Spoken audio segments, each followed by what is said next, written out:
জয়জতে কবিতা কাননৰ গুৰি ধৰোঁতা ৰকিবুৰ ৰহমান দেৱলৈ মোৰ আন্তৰিক শ্ৰদ্ধা জ্ঞাপন কৰি সকলো কবি সাহিত্যিক সদস্যালৈ মোৰ আন্তৰিক শ্ৰদ্ধা জ্ঞাপন কৰিলোঁ।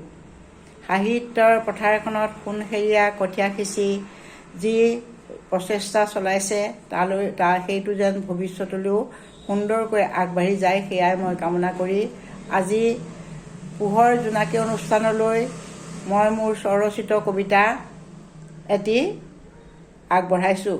মোৰ কবিতাটিৰ শিৰোনাম হ'ল পৰিৱৰ্তন।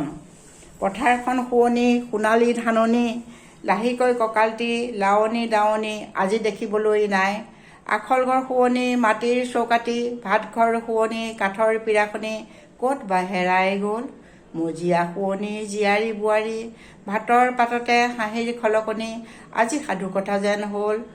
ভাতৰ মজিয়াতে ভিন্ন ব্যঞ্জন, কাঁহৰ কাঁহী বাতি নাইকিয়া হ'ল। বানবাতি বানবটা বেৰা কাঁহী আজিৰ প্ৰজন্মই দেখা পোৱা নাই, ভাবিলে বেয়া লাগি যায়।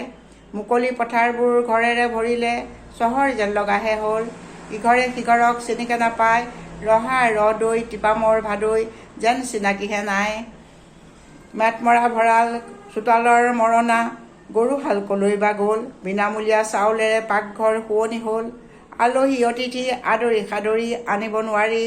ল'ৰা ছোৱালীৰ স্কুল কলেজ, মাক দেউতাকৰ চাকৰি আজৰি কাৰো যে নাই। ঘৰতে থাকিবা বনে বাৰী কৰিবা, ঘনাই হাতে ধুবা, পদূলিয়েই নহবা বাজ, কৰোণা আহি গ'ল ভাই। ল'ৰা ছোৱালীৰ স্কুল কলেজ, মাক দেউতাকৰ চাকৰি আজৰি কাৰো যে নাই। ঘৰতে থাকিবা বনে বাৰী কৰিবা, ঘনাই হাতে ধুবা, পদূলিয়েই নহবা বাজ, কৰোণা আহি গ'ল ভাই। নমস্কাৰ।